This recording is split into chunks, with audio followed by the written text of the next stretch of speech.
in a high-profile murder in the Valley from back in 2005, is now accused of shooting a Pennsylvania trooper. State police arrested Damien Bradford this morning in Aliquippa. Bradford was just released from prison last year.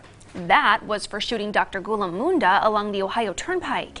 He ended up testifying against Munda's wife, saying it was a murder for hire. What's up, everybody, and welcome back to another episode of Blood on the Razor Wire TV, where we bring it to you real and we bring it to you raw. Today, we're going to get into that true crime series.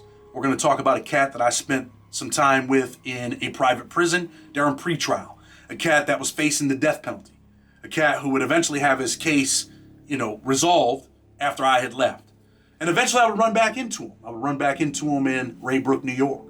Played soccer on opposing teams with this dude. Talked to him, quite frequently. Actually, I could say that we had built up, a friendship to a certain extent, right? And then I wouldn't know exactly the details of his case, never paid attention, never cared, but he skated by. In some ways, he skated by. And eventually, he would get out of prison. He wouldn't get the death penalty. He would get out of prison, but how? It's all part of the story. And now, he's back in jail. He had a second chance. He was facing the death penalty, facing life, would get out of jail and go back to the streets. And now, he will likely never get out of prison. But anyway, let's get into the story. Blood on the Razor Wire TV. Hope you enjoy it. Damien Bradford, a.k.a. Chaos, thought he had met his sugar mama after all. He was a young man plotting on the benefits of being involved with an older woman who was married to a doctor.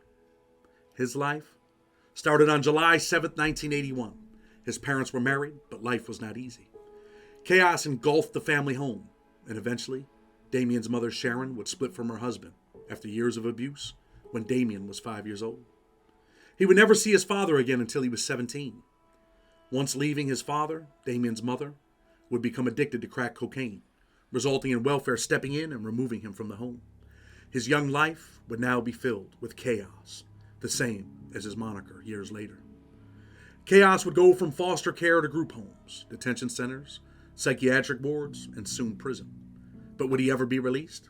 Or was prison destined to be his home for forever? In 2004, Donna Munda's whole life would change. She was living good with plenty of money to do as she pleased. On one hand, she was a nurse, the wife of a successful doctor, Dr. Gulam H. Munda, and a fixture of a social circle of successful doctors and lawyers. Some would say she had it all. This was the persona she presented, even as the reality of who she really was starting to crumble. She would eventually be fired from her job at the University of Pittsburgh Medical Center in Greenville, Pennsylvania, for stealing painkillers. She had become an embarrassment for her husband, the wealthy urologist, Dr. Munda. Who was she really? Who had Donna Munda become? A cheating spouse, a drug addict who had relapsed once and was undergoing counseling following drug rehabilitation treatment, and now unemployed. Munda was charged with a felony in connection with the thefts at her job in 2004. She was charged with a felony in connection with the thefts and placed on probation. As part of her probation requirements, Munda began attending group therapy sessions at a drug rehabilitation center. That's when she met Chaos, who was a small-time drug dealer and fellow therapy group member. The two fast became friends and soon developed a sexual relationship.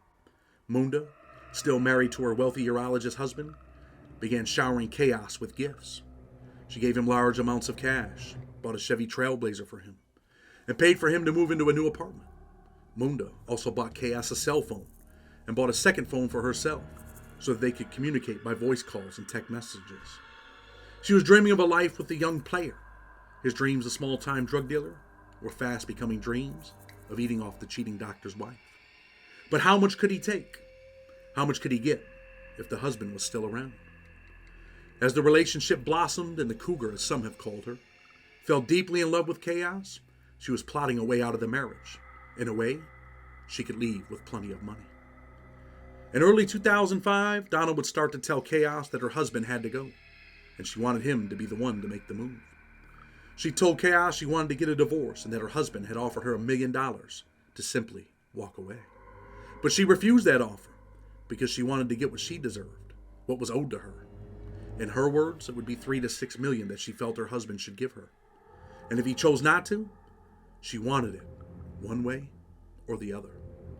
But of course, the doctor had a prenuptial agreement that said if the two divorced, Donna would receive only $250,000, half the couple's cars, half of any jointly held assets acquired after the agreement, and half the contents of the couple's home.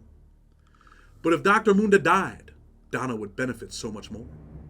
Under the terms of Dr. Munda's will, Donna would receive all the contents of the house, a life estate in the house, 20% of his gross estate, estimated at $4 million at his death.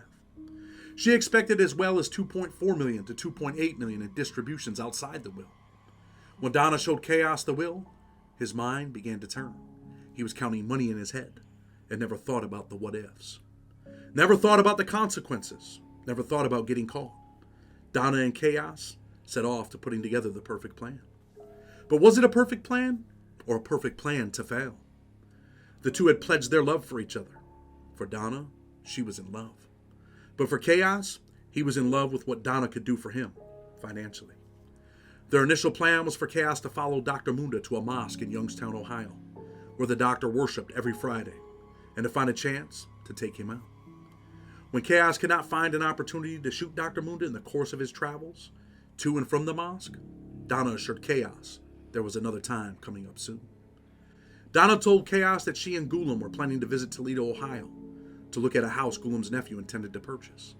The plan was for him to follow the Mundas on their drive into Ohio. Donna would at some point pull her car onto the shoulder of the road, and this would be Chaos's cue to pull in behind, take the doctor's wallet, and take his last breath. Chaos's job was to make everything look like a robbery gone bad. Donna even asked him to pop her once and give her a flesh wound, but he refused. And then, on May 13, 2005, it would forever change their lives. That was the day of the Munda's trip to Toledo. That morning, Donna had called Chaos and arranged to meet him in Moriva, Pennsylvania, halfway between her home in Hermitage and his home in Alaquipa. There, Donna gave him a computer printout of their driving route. Chaos returned to his apartment, dressed in all black, and then drove to a store near the Munda's home. While Chaos waited in the store parking lot, Donna sent him 2 dummy or signal text messages stating, "I'm getting something to drink before I go, and you enjoy the beautiful day. I will text you when I can. I love you." These messages were intended to alert Chaos that the Mundas were about to depart. When the Mundas, accompanied in their vehicle by Dorothy Smouse, Donna's mother, passed by the parking lot in Gulam's champagne-colored Jaguar, Chaos pulled onto the street and began to follow. This caravan eventually made its way onto the Ohio Turnpike, where the Mundas and Chaos pulled into a Portage County service plaza. Miss Smoose and the Mundas went inside to use the restroom and purchase food and drinks while Chaos waited outside. Before she entered the plaza, Donna turned and looked directly at Bradford, a.k.a. Chaos. His palms are sweaty, knees weak, arms are heavy, as his heart is pounding out of his chest. Should he turn back, let go of his unclaimed fortune? All the lies and professions of love for Donna, should he let them go? He thought the world was his for the taking. This was his one shot, and he did not want to pass up the opportunity. As the group got back into their vehicles, Donna assumed driving duties in their car. Approximately 30 minutes later, Donna pulled onto an emergency shoulder or berm area on the right side of the turnpike. His heart beating out of his chest, he knew that this was the moment. Chaos would do the same as Donna. By the time Chaos had stopped his vehicle and exited, Donna and Gulam had gotten out of their car. Chaos, with the gun pointed, ordered Dr. Munda back into the car and demanded his wallet. Donna handed the wallet, which was in her purse, to Gulam, and after he had received it, he had handed it to Chaos. Chaos, with a darkened heart, did the unthinkable. One shot would explode, slumping the doctor there in the road. Chaos then jumped back into his vehicle, his sweaty hands slipping on the wheel as fear and excitement gripped his veins. He would drive away, with his heart beating through his chest. Donna, acting like an A-list movie star, frantically flagged down a passing motorist with her mother, who called an emergency number posted on a nearby sign. Local paramedics and later a life flight helicopter team arrived, but their efforts to revive Dr. Munda were unsuccessful. His life, at the hands of his wife and her young lover, had been stamped out. Donna would tell Trooper Mercer that when she pulled onto the emergency berm, she did not notice that anyone had pulled in behind her. She claimed that as she and Gulam got out of the car to switch seats, someone ran up shouting, "Give me your wallet, get in the car." After Gulam handed the wallet to the man, she heard a muffled bang. Donna insisted to Mercer that she could not remember many details about the robber's appearance. She could say only that the assailant was short, dressed in all black, had a mean voice, and drove away in a black van. Later that evening, Donna related essentially the same story to Trooper Darren Higgins. Investigator Judy Neal of the Ohio Patrol Park took over the investigation of Dr. Munda's murder. A turnpike ticket found on Dr. Munda revealed that the Mundas had entered the turnpike at 5:09 p.m. Turnpike records show that another driver entered at the same time an entrance as the Mundas and exited at the closest exit to the murder scene at 6:34 p.m., the time the Highway Patrol received the emergency call. Neal also obtained surveillance video footage from the Portage Service Plaza from that evening. The video showed that Donna actually possessed her husband's wallet at all times. Something told the seasoned cops that Donna, the wife, was involved. Further investigation of Donna led investigators to Damien Bradford, a.k.a. Chaos. A search warrant was executed at his apartment on May 20th, 2005, and officers would seize 2 cell phones from him. The officers then obtained a court order to retrieve the cell tower locations that had been used on May 13th, 2005 by Chaos and Munda's phones. Using this information, investigators were able to track the movement of their phones throughout that day. The officers determined that during the late morning and afternoon hours of May 13th, Bradford's and Munda's phones traveled towards one another to share a common tower at a point between their respective homes, and then traveled back to use the towers closest to their homes. Later that evening, Chaos's phone again began using towers progressively north of his apartment, until it reached a tower in the Hermitage, Pennsylvania area where the Mundas lived. Bradford's phone was using the Hermitage Tower when he received Donna's text message stating that she was getting something to drink and that Bradford, aka Chaos, should enjoy the beautiful day. After that, Bradford's phone made its way into Ohio, where it used the tower closest to the Portage Service Plaza at 6:04 p.m., the very time that the Mundas were seen on surveillance video purchasing drinks and snacks there. At 7:09 p.m., Bradford's phone used the same tower near the Portage Service Plaza. Using time-distance calculations, officers determined that between 6:04 p.m. and 7:09 p.m., Chaos would have been able to drive from the Portage Plaza to the exit nearest the shooting and back to the Portage Plaza. Subsequent tower information revealed that Chaos's phone was traveling east towards Pennsylvania and then used Pennsylvania towers the rest of that night. In the months following the murder, private citizens and law enforcement officers discovered Dr. Munda's wallet, business and credit cards, and driver's license scattered in the median and along the eastbound lanes of the turnpike. Although the plan had been for Donna to deny Bradford's involvement if he got caught, she would later refuse to testify at his trial. He had felt that he had been betrayed by the woman who claimed she loved him. To Chaos, Donna was his ticket to freedom, and now she changed courses. For him, if she was not going to keep it real and ride it out, then neither was he. Chaos knew that things were looking bad and that this could become a death penalty case. He wanted out, and there was only one way to make that happen: work with the prosecutors.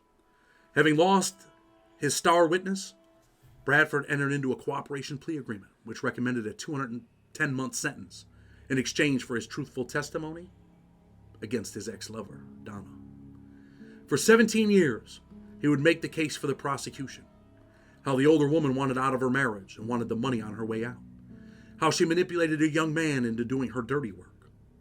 Chaos would confess to shooting Dr. Munda, provide details of the murder plan, and told investigators where they could finally find the gun. Following Chaos's information, investigators found a 9mm handgun between mile markers 237 and 238 on the turnpike. The gun had the word "witness" stamped on the side, as did a gun given to Bradford by a friend in 2004. Although the gun's condition had deteriorated due to its prolonged outdoor exposure, testing revealed that the gun had the same rifling characteristics as the one used to shoot Dr. Munda. The government now had a case on Donna, and on August 16, 2006, her life would finally come crashing down on her. A federal grand jury indicted Munda for 1 count of interstate stalking resulting in death, and 3 capital counts: 1 count for murder for hire, and 2 counts of using a firearm during a crime of violence, resulting in death. In early September, the government filed a notice of intent to seek the death penalty. The government wanted her blood. Would she lose her life? She would go to trial, and Chaos would be there as the star witness. The AUSA, the prosecutor, would ask, "If you had a plan to kill Dr. Munda, what were you? What was in it for you?" "I was to receive half of everything she was supposed to get." And do you know how much that might have been, or did she tell you? I'm sorry, how much that might have been? I was under the influence of anything from 3 to 6 million. And where did that figure come from? Donna herself. Bradford testified that when he never found an opportunity to shoot Dr. Munda on any of those occasions, Donna assured him that there was another time coming up soon that she would let him know about, and this would be the Toledo trip. Munda argues that Bradford's testimony on cross-examination shows that she never promised him anything for killing her husband. The defense attorney would ask Bradford, how much money did you get up front for committing this murder? Bradford, none. Defense counsel, what assurance did you have that she would give you any money for killing Dr. Munda? None. On July 6, 2007, the jury convicted Munda on all counts. At the close of the penalty phase on July 18, 2007, the jury determined that Munda should receive a sentence of life imprisonment for her murder for hire conviction, and that she should receive a sentence less than death or life imprisonment for her 2 convictions for using a firearm during a crime of violence resulting in death. On September 21, 2007, the district court sentenced Munda to life imprisonment for the murder for hire count and 360 months imprisonment on the rest of the charges. Today, Donna Munda sits in a federal prison in Tallahassee, serving her life sentence. Chaos would go to federal prison to serve his 17 years in prison. He would finally enjoy a Christmas-free 14 years after his arrest. On December 4, 2020, he would leave prison a free man, but that was short-lived. He would be charged in July 2022 with attempted homicide for shooting a state trooper in the great state of Pennsylvania. In Bradford's most recent arrest, 2 state troopers on patrol in the Alakepa area when they observed a disturbance outside of the Franklin Mini Mart. According to the police affidavit, their investigation showed that Bradford, aka Chaos, confronted several people outside of the store on Franklin Avenue. As he approached the group, Chaos was seen holding a handgun and began to threaten those outside as they fled into the store. Chaos followed the group into the store, then exited with one of the men to confront him outside with the pistol. At this time, officers arrived at the scene and confronted Bradford, aka Chaos, who once again entered the market in an attempt to escape the situation. A struggle ensued inside the store, which resulted in Bradford firing his firearm and striking one of the troopers. After this trooper was injured, the other officer on the scene and a nearby bystander were able to apprehend him and put him in handcuffs, likely ending the rest of his life as a free man. His life, like Donna Munda's, will likely be stamped out. Crazy story, right? This cat gets a second chance at life. You know, a lot of people didn't really know his situation. I didn't know his situation until someone hit me up and said, hey man, can you believe this kid Chaos got arrested again? I'm like, what? What for? And then they had told me, and I watched the news clippings. I'm like, wow. Then I started to dig into the case, and then, I learned a lot about the case. Most of us didn't know any of that stuff back then. But I have to keep it real. I had built up a friendship with this kid, right? We played soccer together. Soccer was the thing that I loved doing in prison. We played soccer together, man. He was a very intelligent dude. He was always working out, buffed up, good-looking kid. And I used to think, damn, this kid's going to go home and make it. If you would have asked me back then, I'm like, yeah, this kid's going to do the right thing. He's going to get out of jail and turn his life around. And obviously he didn't. And now he's probably going to spend the rest of his life in prison. It's sad, isn't it? But there's someone watching today that might be thinking, man, they got the perfect plan. Or is it the perfect plan to fail? That's what you got to think about. Do you have the perfect plan or the perfect plan to fail? Nobody ever really thinks about, we might get caught. The cops will put this together. He was too young. He didn't know about cell phone towers. He didn't know about how they connect everything. He didn't know that. He thought Donna Munda was going to come in there and say, nope, that's not the man that shot my husband that day. And then she balked. At the end, her love that she professed for him, it wasn't more important than what her lawyers were telling her, like, you cannot go testify and say that. You need to stay clear. And she did that. She wanted to stay clear. And then in response, obviously, Chaos went and did what he felt he had to do at the time. And, he testified for the prosecution and ends up with 17 years instead of the death penalty or life. And then Munda's facing death, right? They're about to execute her. They're like, we're thinking about executing you. But the jury comes back and says, no, let her live.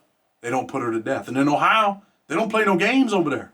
So, you're taking people out, they will put your lights out.